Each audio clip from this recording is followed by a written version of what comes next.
Ficando meio maluca e eu posso te provar isso. Olha que interessante, eu estava conversando com um aluno meu que ele tem 25 anos de idade e ele estava me dizendo que ele pretendia se casar, mas só quando ele fosse capaz de pagar as contas da casa sozinho. Então, na cabeça dele, e eu não estou julgando se isso está certo ou está errado, ele só pode se casar quando ele conseguir bancar todas as contas, tipo aluguel e as coisas todas sozinho, sem depender do dinheiro da namorada dele hoje.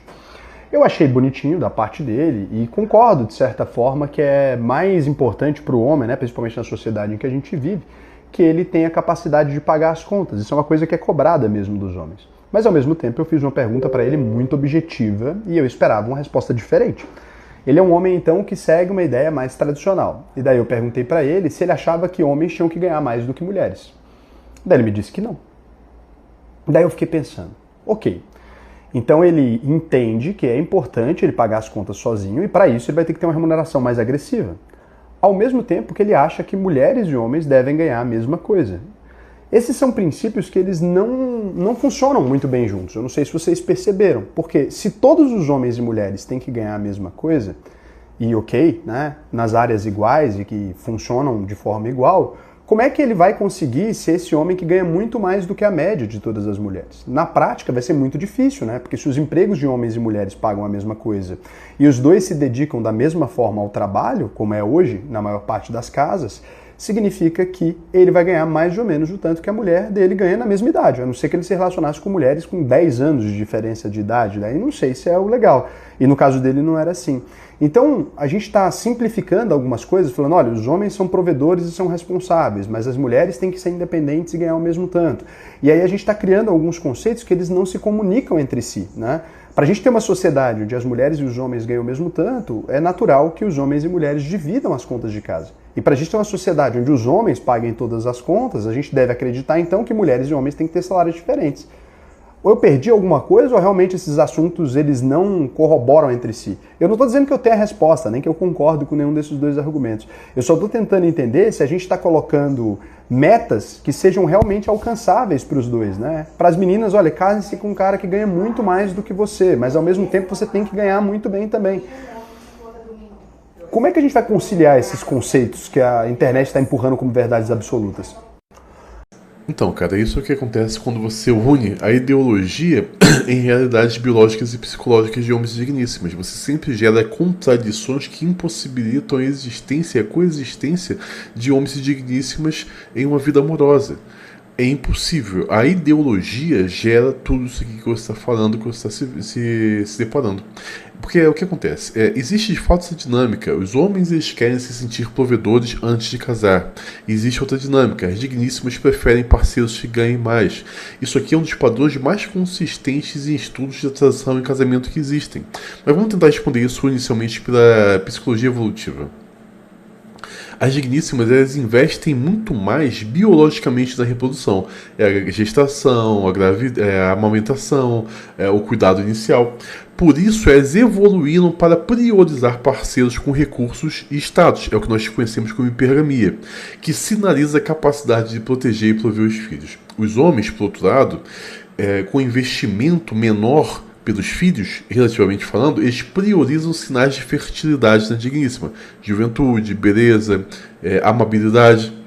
O resultado as digníssimas ainda hoje valorizam a renda e a ambição no homem, mesmo quando elas ganham bem.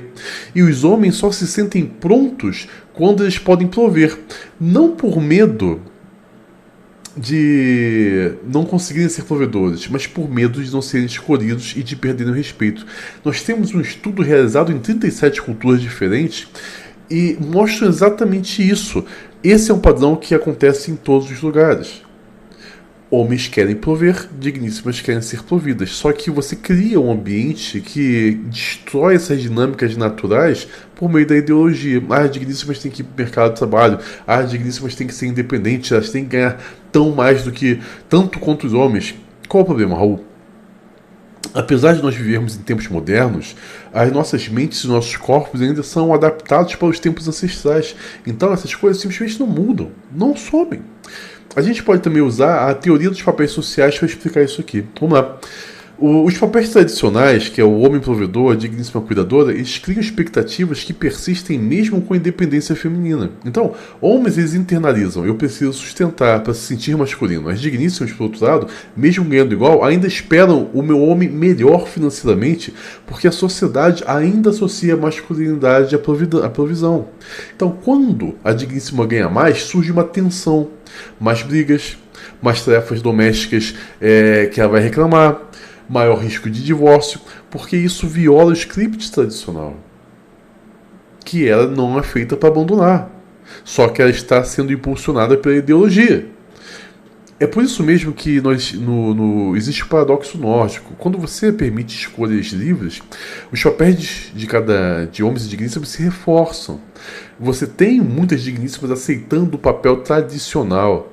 Elas só não aceitam hoje por influência da ideologia. Então você tem vários aspectos práticos e emocionais aqui. Por exemplo, os homens eles adiam o casamento até se sentirem estáveis para evitar a vulnerabilidade. A digníssima de alta renda, elas reduzem o pool de relacionamentos viáveis. Então elas acabam ficando frustradas porque elas não encontram homens que seriam dignos dela. E você cria todo tipo de aberração social por causa da ideologia. É impossível harmonizar os dois pensamentos. É impossível você harmonizar o pensamento atual com aquilo que nós nascemos e somos. Simplesmente não tem como. Você sempre vai cair nessas discrepâncias que você está analisando aqui. Você sempre vai ter pessoas extremamente frustradas porque a ideologia requer dela coisas que elas não são feitas para fornecer. A gente pode adentrar na psicanálise também para entender um pouquinho sobre essa questão, nos temas de digníssima e hipergamia. Então, a digníssima busca no parceiro o outro que complete sua falta. O homem maior, mais rico, mais forte, mais estável, ele representa o faro idealizado para a digníssima.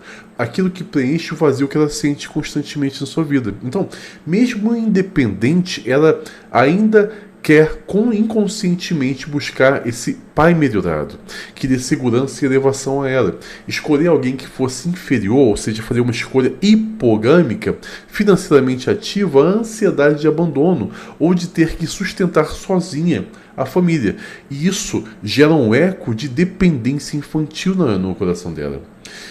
Ao outro lado, os homens, eles querem ser o provedor. O homem quer o falo simbólico. O homem é o falo simbólico. Então, para o homem, ser provedor é uma defesa contra a angústia de castração. Ganhar bem, sustentar a família, reafirma a sua potência, seu lugar no mundo simbólico, segundo a vilã lacaniana. Ele só casa quando ele pode ocupar o lugar do pai provedor que a digníssima busca. Se não puder, ele sente-se castrado, inadequado, infantil. Casar sem isso ativa o mesmo medo de ser menos homem ou de ser devorado pela digníssima, que é aquela fantasia que nós já conversamos anteriormente sobre a mãe fálica. Então você tem uma dinâmica de casal e medo de igualdade que problemático. Quando a digníssima ganha mais, o homem projeta nela a figura onipotente devoradora. Ele perde o desejo ou ele se torna passivo-agressivo. A digníssima, por outro lado, ela pode perder o respeito ou a excitação se o homem não encarna mais o ideal provedor. A solução inconsciente é manter a hierarquia tradicional para sustentar a fantasia de completude. As digníssimas precisam de homens provedores, só que ela não vai ter o melhor dos dois mundos. As digníssimas precisam abrir mão da carreira. Elas precisam deixar de ser carreiristas. Senão, elas vão viver infelizes e frustradas. Porque não vai ter homem que se relacione com ela. Ou ela vai escolher um homem, fazer uma escolha hipogâmica, um homem que ela não quer de verdade, mas ela vai fazer isso para não ficar sozinha e tentar criar uma família com ele que vai frustrada e ela vai destruir essa família. Ou ela precisa finalmente entender que ela tem que se afastar para permitir que o homem assuma todo o seu papel. É impossível tentar conseguir o melhor dos dois mundos. Não tem como. Então, psicologicamente, isso aqui tudo é uma mistura de adaptação evolutiva antiga que ainda continua persistente no cérebro humano. A gente soma isso a papéis sociais que não mudaram como a economia mudou. Psicanaliticamente, é sobre a angústia de castração, busca do outro ideal, a defesa contra a falta fundamental do ser humano.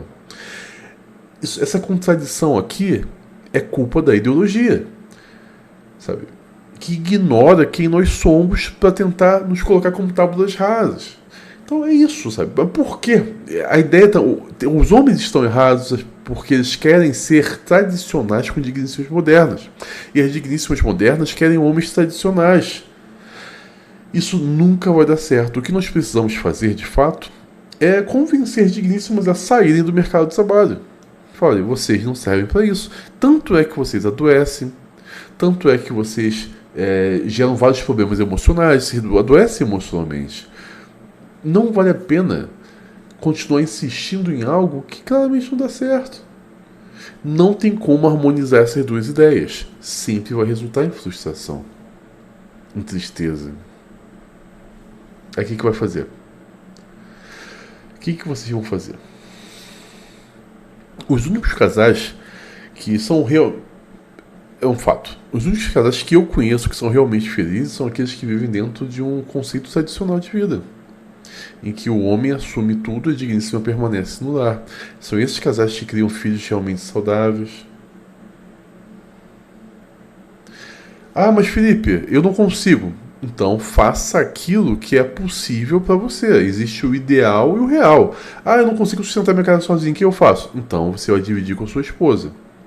Só que ela vai precisar de alguns conceitos importantes sobre você. Por exemplo, ela tem que continuar te vendo como um provedor.